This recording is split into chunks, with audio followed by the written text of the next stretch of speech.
তব কথামৃতং তপ্ত জীবনং কবিভৃহৃতং কল্মষাপহম শ্রবণমঙ্গলং শ্রীমদততং ভুবি গৃণন্তি এ ভুরিদা জনা। শ্রী শ্রী রামকৃষ্ণ কথামৃত, প্রথম খণ্ড, নবম পরিচ্ছেদ, চতুর্থ দর্শন। নরেন্দ্র, ভবনাথ প্রভৃতির সঙ্গে আনন্দ। বেলা ৩টার সময় মাস্টার আবার আসিয়া উপস্থিত। ঠাকুর শ্রীরামকৃষ্ণ সেই পূর্ব পরিচিত ঘরে বসিয়া আছেন। মেঝেতে মাদুর পাতা, সেখানে নরেন্দ্র, ভবনাথ আরও ২-১ বসিয়া আছেন। কয়েকটি ছোকরা, ১৯-২০ বৎসর বয়স। ঠাকুর সহাস্য বদন, ছোট তক্তপোশের উপর বসিয়া আছেন, আর ছোকরাদের সহিত আনন্দে কথাবার্তা কহিতেছেন।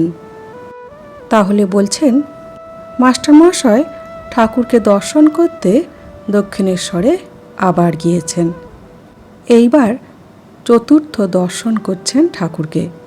বিকাল ৩টার সময় দক্ষিণেশ্বরে গিয়েছেন। সেই ঠাকুরের ঘরে ঠাকুর ভক্তদের সঙ্গে কথা বলছেন। ভক্তগুলি হল নরেন্দ্র, ভবনাথ, আরও ২-১ ১৯-২০ বৎসর বয়সের ছোকরা। ঠাকুর তক্তপোশের ওপর বসে আছেন, আর ছোকরারা মেঝেতে বসে আছেন। মাস্টার ঘরে প্রবেশ করিতেছেন দেখিয়া ঠাকুর উচ্চ হাস্য করিয়া ছোকরাদের বলিয়া উঠিলেন, ওই রে আবার এসেছে বলিয়াই হাস্য। সকলে হাসিতে লাগিল। মাস্টার আসিয়া ভূমিষ্ঠ হইয়া প্রণাম করিয়া বসিলেন। আগে হাত জোর করিয়া দাঁড়াইয়া প্রণাম করিতেন, ইংরাজি পড়া লোকেরা যেমন করে, কিন্তু আজ তিনি ভূমিষ্ঠ হইয়া প্রণাম করিতে শিখিয়াছেন। তিনি আসন গ্রহণ করিলেন। তিনি আসন গ্রহণ করিলে শ্রীরামকৃষ্ণ কেন হাসিতেছিলেন তাহাই নরেন্দ্র আদি ভক্তদের বুঝাইয়া দিতেছেন। দেখ, একটা ময়ূরকে বেলা ৪টার সময় আফিম খাইয়ে দিচ্ছিল।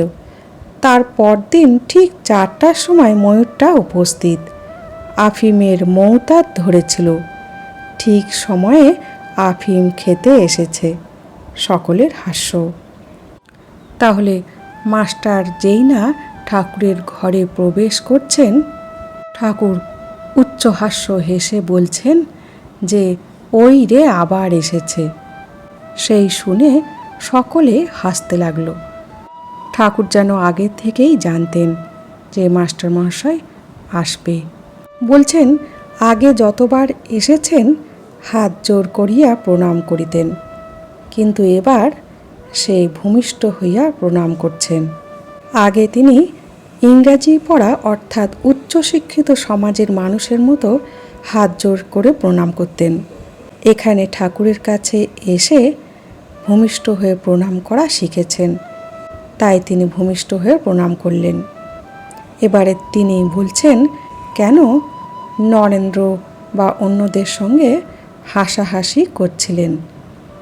আসলে মাস্টারমহাশয় যেহেতু অন্তরের টানে ঠাকুরের কাছে বারবার চলে আসছেন, তাই উদাহরণস্বরূপ ঠাকুর বলছেন, একটা ময়ূরকে বেলা ৪টের সময় যদি আফিম খাইয়ে দেওয়া হয় নিয়মিত করে, আফিমের মৌতাত ধরে যাবে, অর্থাৎ নিয়মমাফিক সময়ে মাদকদ্রব্য সেবনের প্রবল স্পৃহা। মাস্টারমহাশয়ের যেন নেশা হয়েছে, তাই সে আফিম খেতে এসেছে। তিনি যেন অতল স্পর্শী দুষ্প্রাপ্য মহামানবের সন্ধান পেয়েছেন, অজানা আলোর সন্ধান পেয়েছেন, তাই তিনি বারবার ঠাকুরের কাছে চলে আসেন, যেন চুম্বক লোহাকে আকর্ষিত করছে। মাস্টার মনে মনে ভাবিতেছেন, ইনি ঠিক কথাই বলিতেছেন। বাড়িতে যায়, কিন্তু দিবানিশি ইহার দিকে মন পড়িয়া থাকে, কখন দেখিব কখন দেখিব। এখানে কে যেন টেনে আনলে, মনে করলে অন্য জায়গায় যাবার জো নাই, এখানে আসতেই হবে, এইরূপ ভাবিতেছেন। ঠাকুর এদিকে ছোকরাগুলির সহিত অনেক ফষ্টি নষ্টি করিতে লাগিলেন, যেন তারা সমবয়স্ক। হাসির লহরী উঠিতে লাগিল, যেন আনন্দের হাট বসিয়াছে। তাহলে মাস্টারমহাশয় বলছেন যে ঠাকুর ঠিক কথাই বলছেন। আমি যেন নেশাগ্রস্ত হয়েই চলে আসছি। দিবানিশি তাঁর দিকেই আমার মন পড়ে থাকে, কখন আসিব কখন দেখব। তার মনে হচ্ছে যেন এখানে কে টেনে নিয়ে আসলে। আসলে ঠাকুরেরই সব লীলা, কিন্তু ঠাকুর ধরা দিচ্ছেন না। মাস্টারমশাই বসে বসে অনেক কিছু ভাবছেন, অনেক কথা ভাবছেন। আর এদিকে ঠাকুর সেই ছোকরাদের সঙ্গে অনেক হাসি ঠাট্টা মশকরা করছেন, যেন মনে হচ্ছে তারাই যেন খেলার সাঙ্গাত হয়েছে, তারা যেন সমবয়স্ক। পরিবেশটি যেন আনন্দে উত্তাল হয়ে উঠেছে। মাস্টার অবাক হইয়া এই অদ্ভুত চরিত্র দেখিতেছেন, ভাবিতেছেন ইহারই কি পূর্বদিনে সমাধি ও অদৃষ্টপূর্ব প্রেমানন্দ দেখিয়াছিলাম? সেই ব্যক্তি কি আজ প্রাকৃত লোকের ন্যায় ব্যবহার করিতেছেন? ইনি কি আমায় প্রথম দিনে উপদেশ দেবার সময় তিরস্কার করেছিলেন? ইনি কি আমার তুমি কি জ্ঞানী বলেছিলেন? ইনি কি সাকার নিরাকার দুই সত্য বলেছিলেন? ইনি কি আমায় বলেছিলেন যে ঈশ্বরই সত্য আর সংসারের সমস্তই অনিত্য? ইনি কি আমায় সংসারে দাসীর মতো থাকতে বলেছিলেন?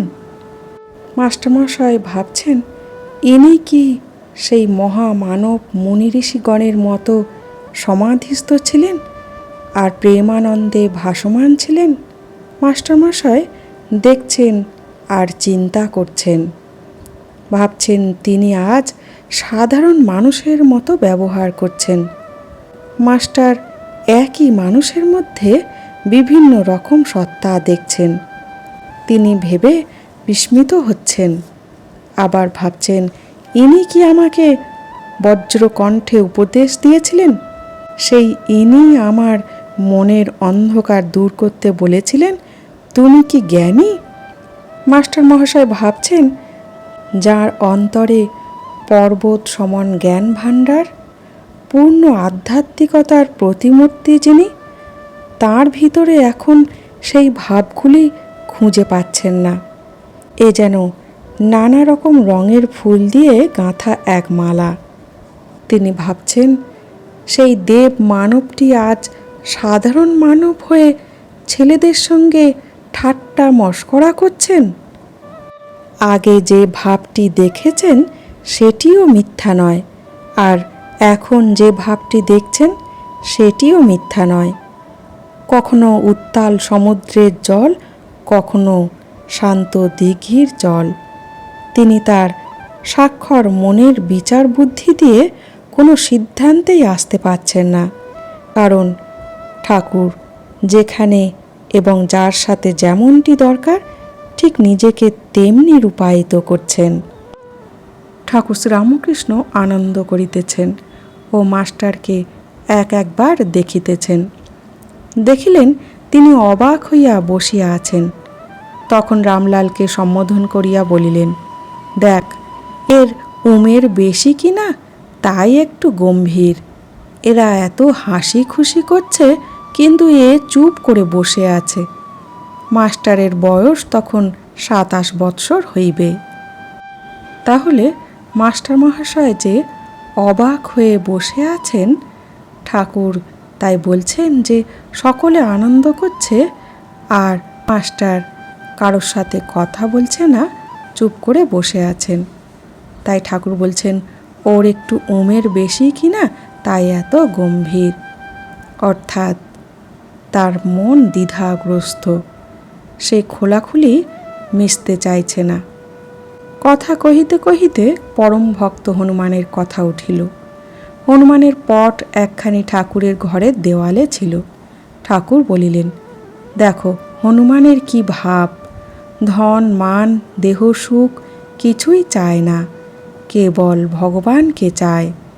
যখন স্ফটিক স্তম্ভ থেকে ব্রহ্মাস্ত্র নিয়ে পালাচ্ছে, তখন মন্দোদরী অনেক রকম ফল দিয়ে লোভ দেখাতে লাগলো।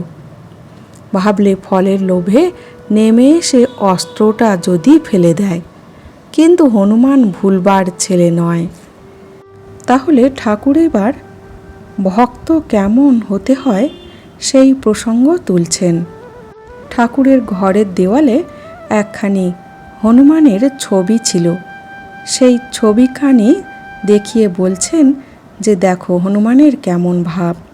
সে ধন মান দেহ সুখ কিছুই চায় না, কেবলমাত্র ভগবানকে চায়। যখন লঙ্কা থেকে হনুমান স্ফটিক স্তম্ভ থেকে ব্রহ্মাস্ত্র নিয়ে পালাচ্ছে, তখন মন্দোদরী দেবী অনেক রকম ফল নিয়ে হনুমানকে লোভ দেখাতে লাগলো। ভাবলে ফলের লোভে বুঝি অস্ত্রটা যদি ফেলে দেয়, তাহলে রাবণের জীবনটি বাঁচে। কিন্তু হনুমান ভগবানকে ভুলবার ছেলে নয়। ঠাকুর বলতে চাইছেন, ভক্ত যদি হতে হয় হনুমানের মতো ভক্ত হতে হবে। আজ এই পর্যন্ত। জয় ঠাকুর, জয় মা।